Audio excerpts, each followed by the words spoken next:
tous et bienvenue dans cette vidéo, cette première vidéo d'une série de 3 où je vais vous expliquer, vous donner des clés super importantes de réussite pour booster votre chiffre d'affaires. Alors aujourd'hui, nous allons voir quels sont les plus grands obstacles que vous rencontrez en tant qu'entrepreneur et des obstacles que j'ai bien sûr rencontrés moi aussi. Alors, avant de commencer, je vais vous faire une petite présentation de qui je suis. Je m'appelle Jordi Turc, je suis dirigeant du centre de formation Active PNL. Depuis une dizaine d'années, j'accompagne les personnes à devenir coach de vie ou coach d'entreprise et je fais moi-même du coaching à côté. Dans mon expérience personnelle, j'ai été entrepreneur pendant une vingtaine d'années. Alors, les 10 premières années de 2000 à 2010, quand j'avais la vingtaine de 20 à 30 ans, j'étais plutôt sous forme associative où je proposais notamment beaucoup d'accompagnement dans le domaine artistique. Et à partir de 2012, je me suis mis ensuite en micro-entreprise. Et à cette époque-là, je générais un chiffre d'affaires qui était tout juste rentable. Je faisais un chiffre à peu près de 20 000, entre 20 et 24 000 euros par an. Et puis petit à petit, mon entreprise s'est développée jusqu'en 2015 où je suis passé de auto-entrepreneur à entreprise individuelle puisque j'avais dépassé le chiffre d'affaires. Et c'est en 2019, l'année dernière surtout, que j'ai connu une énorme avancée puisque j'ai doublé mon chiffre d'affaires quand j'ai connu les techniques de marketing digital. Alors, en fait, j'ai compris quand j'ai vu ces techniques que ce qui m'avait permis de m'en sortir, c'est que justement pendant 10 ans, il y avait des choses que je faisais intuitivement avec Internet, mais sans vraiment savoir exactement ce que je faisais. J'étais plutôt dans un mode optionnel. Et je formais des coachs qui allaient devenir entrepreneurs, mais une fois qu'ils étaient sur le terrain, ils ne savaient pas exactement comment se développer au niveau commercial. Ils étaient bien formés sur les techniques d'accompagnement au changement, sur la psychologie humaine et la relation d'aide, mais au niveau commercial, ils n'étaient pas vraiment formés. Et je me suis dit, forme-toi en marketing digital. Moi, j'en avais pas forcément le besoin, j'avais pas une ambition de faire absolument grandir mon chiffre d'affaires parce que j'étais plutôt dans ma zone de confort, mais c'était surtout pour apporter des outils aux élèves. Et la grande surprise, c'est qu'en un an, l'année dernière, j'ai doublé mon chiffre d'affaires. Et donc, fort de constater ça, je me suis dit, mais c'est absolument indispensable que tu proposes ces outils puisque tu les as sincèrement expérimentés toi-même. Aujourd'hui, le marketing digital, tout le monde en parle et je me rends compte que ceux qui se mettent pas à jour, du coup, ils se font complètement submerger par cette énorme vague, ce tsunami du digital, puisque aujourd'hui on a énormément de gens qui achètent par internet et il est vraiment prévu dans des statistiques des années à venir qu'il y aura au moins 80% à 90% de ventes qui seront déclenchées par internet. En tout cas, moi au niveau de mon entreprise, toutes les personnes me connaissent par internet depuis des années. D'abord, j'ai le bouche à oreille en numéro 1 et en second, c'est grâce à internet. Donc c'est vrai que c'est important que je me mette à jour de ces techniques. Et voilà, aujourd'hui, j'ai vraiment très envie de les partager avec vous parce que voilà, j'en ai fait l'expérience moi-même. Et je suis aussi vraiment mobilisé par une croyance qui m'est vraiment propre, c'est de me dire qu'est-ce qui amène un entrepreneur à la réussite. Il y a vraiment deux choses. Il y a le savoir-faire technique, donc toutes les techniques de marketing digital qu'on peut trouver, bien sûr, et également le savoir-être, les qualités personnelles dans la relation à ses clients, son intégrité par rapport à son produit, son honnêteté. Et je pense qu'en combinant ces deux savoirs, le savoir-faire et le savoir-être, ça mène vraiment les personnes à la clé de la réussite. Alors, quel est le problème que rencontrent les entrepreneurs ? Le problème majeur, c'est un problème d'identité. Effectivement, quand nous apprenons un métier et que nous ouvrons notre business, on est vraiment très très bien formé sur ce que l'on vend et ce que l'on propose. Par exemple, un très bon boulanger va être très bon pour faire du bon pain, un bon carrossier pour s'occuper des voitures, un coach pour s'occuper de la relation humaine.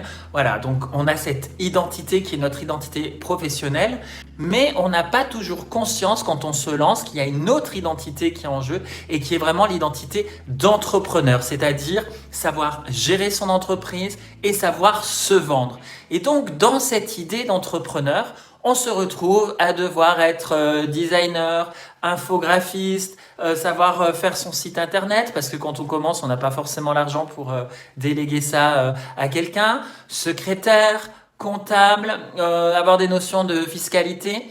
Et donc, voilà, donc du coup, on se retrouve avec différentes identités sur lesquelles on n'est pas formé du tout et qui sont pas évidentes parce qu'en plus de ça, pour beaucoup de personnes, il y a le fait d'oser se montrer visible, parler de soi et il y a ces peurs et beaucoup de blocages à l'intérieur de notre esprit qui font que des fois on n'ose pas le faire. On aime bien que les autres le fassent pour nous, mais nous-mêmes le faire, on peut avoir vraiment du mal à ça. Alors, pour ceux qui démarrent, ça peut être vraiment la peur de la pénurie, la difficulté de vendre leurs produits à des nouveaux clients. Pour ceux qui sont déjà installés, en ce qui me concerne, moi, les choses qui faisaient que je décollais pas dans mon chiffre d'affaires, c'est que j'étais toujours dans les mêmes stratégies et j'étais à la fois avec mes clients à leur proposer les mêmes produits et puis à gérer l'administratif, la compta, la communication, ce que j'avais à peu près compris du web marketing mais que je faisais en complète autonomie. Et en fait, j'étais submergé, j'étais en pénurie d'énergie, en pénurie de temps, en pénurie d'idées, de créativité. Et à un moment donné, je me disais, mais j'avais pas le recul pour pouvoir vraiment voir qu'est-ce que je faisais concrètement dans mon activité qui marchait et qui ne marchait pas. Pourquoi? Parce que j'étais toujours la tête dans le guidon à vraiment être dans ce surcroît d'activité et du coup, j'avais plus de temps du tout pour moi, plus de temps, pas assez de temps pour ma vie de couple, pour ma vie de famille, pour voir mes amis, pour me ressourcer. Et donc, qu'est-ce qui se passe? Soit quand on démarre l'entreprise et qu'on a du mal à trouver des clients, on se décourage très très vite, on est dégoûté et on retourne au salariat en étant hyper déçu d'avoir investi autant pour se former, pour ouvrir son activité et d'avoir eu peu de résultats. Ou pour les entrepreneurs qui sont déjà installés, du coup, à un moment donné, vient un sentiment un petit peu de dégoût à se dire, mais en fait, c'était pas ça que je voulais dans ma vie quand j'ai monté ma boîte. C'est pas ça que j'attendais, je m'attendais pas à ça. Je m'attendais pas à faire 80% de tâches qui ne sont pas le cœur de mon activité et qui sont des tâches sur lesquelles c'est pas forcément des métiers que j'aurais choisis. Alors après, il y a ceux qui ont une activité suffisamment rentable pour pouvoir déléguer.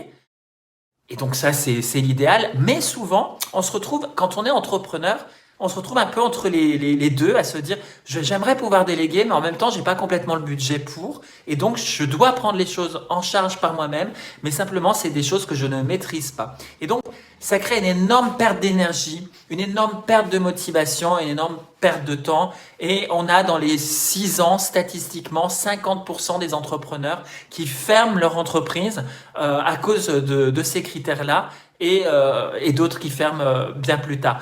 Donc voilà, ça c'est vraiment un problème majeur que j'ai moi-même rencontré avant d'avoir les solutions, bien sûr. Et pourtant, quand on monte son entreprise, le rêve de tout dirigeant, c'est sûr que voilà, quand moi j'ai créé mon entreprise, je me disais mon rêve c'est de pouvoir faire un métier que j'aime, passer mon temps à vraiment faire ce dans quoi je trouve que j'ai du talent et que je sais que je suis vraiment performant, où je vais vraiment pouvoir apporter à mes clients un produit ou un service qui va vraiment leur correspondre et dans lequel je vais me sentir vraiment utile dans la société parce que je sais que j'ai les compétences pour. Et en même temps, on aimerait pouvoir vraiment faire ce travail-là, ce pourquoi on a vraiment investi toute notre énergie, nos espoirs, notre combativité pour créer notre entreprise et le reste du temps, simplement pouvoir profiter de la vie et avoir du temps aussi pour soi et pour les autres parties de notre vie. Et donc ça, je pense que tous les entrepreneurs ont besoin de pouvoir vivre cette vie-là plutôt que de vivre les désagréments dont je vous ai parlé un petit peu avant.